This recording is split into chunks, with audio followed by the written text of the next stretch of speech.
Hello friends, ఈరోజు మనం green dosa చూద్దాము. కావాల్సిన పదార్థాలు: శనగలు, మినుములు, అలసందలు, పెసలు, కొంచెం బియ్యం. ఇవి 4 అవర్స్ ముందు నానబెట్టుకొని శుభ్రం చేసుకోవాలి. ఒక మిక్సీ జార్ తీసుకొని దాంట్లో కొంచెం అల్లం, 2 పచ్చిమిరపకాయలు వేసుకొని మిక్సీ పట్టుకోవాలి. మిక్సీ పట్టుకున్న పిండి ఇలా తయారవుతుంది.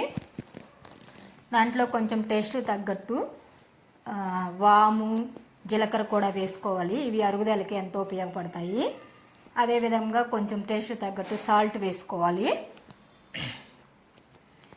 దాంతోపాటు కొంచెం కరివేపాకు, కొత్తిమీర కూడా వేసుకోవచ్చు. ఇష్టమైతే ఉంచుకోవచ్చు, లేదంటే తీసివేయవచ్చు. అంతే, ఇలా పిండి తయారవుతుంది. ఇలా తయారైన పిండిని ఒక దోశ ప్యాన్ తీసుకొని దోశలాగా పోసేసుకోవటమేను. ఇవి 2 వైపులా బ్రౌన్ కలర్ వచ్చేలాగా వేయించుకోవాలి. అంతే, మనకెంతో రుచికరమైన గ్రీన్ దోశ రెడీ అవుతుంది.